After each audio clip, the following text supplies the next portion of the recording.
श्री स्वामी समर्थ मंडळी, कठीण काळात अनेक भक्त एकच नाव घेतात, ते म्हणजे श्री स्वामी समर्थ.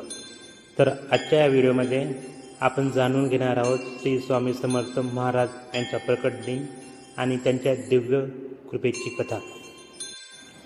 भारतभूमी ही संतांची आणि महान आध्यात्मिक परंपरेची भूमी आहे.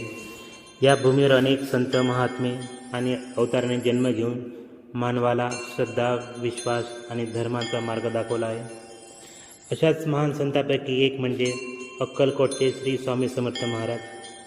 असं सांगितलं जातं की एके दिवशी अक्कलकोटमध्ये अचानक एक दिव्य तेजस्वी योगी दिसू लागले. त्यांच्या चेहऱ्यावर विलक्षण शांतता होती, डोळ्यात तेज होतं आणि व्यक्तिमत्वात अद्भुत शक्ती होती. सुरुवातीला लोकांना कळत नव्हतं की ते कोण आहेत, पण हळूहळू लोकांना त्यांच्या चमत्कारिक कृपेचा अनुभव येऊ लागला. आजारी लोक बरे होऊ लागले, दुःखी लोकांना आधार मिळू लागला, अडचणीत असलेल्या लोकांना योग्य मार्ग मिळू लागला.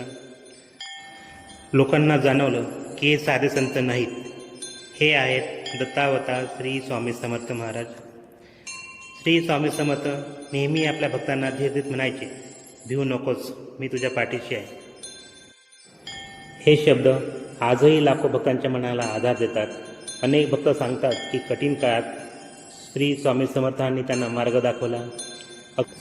अक्कलकोट हे ठिकाण आजही भक्तांसाठी श्रद्धेचं आणि विश्वासाचं केंद्र आहे. दरवर्षी हजारो भक्त स्वामींच्या दर्शनासाठी तिथे येतात. तर मंडळी, लवकरच येतोय श्री स्वामी समर्थ महाराजांचा प्रकट दिन. हा दिवस स्वामी भक्तांसाठी अत्यंत पवित्र मानला जातो. या दिवशी भक्त स्वामींची पूजा करतात, स्वामींचं नामस्मरण करतात आणि मनापासून स्वामीकडे प्रार्थना करतात. चला आपणही मनापासून म्हणूया, श्री स्वामी समर्थ. जर तुम्ही श्री स्वामी समर्थ भक्त असाल तर कॉमेंटमध्ये श्री स्वामी समर्थ लिहायला विसरू नका. जय श्री स्वामी समर्थ.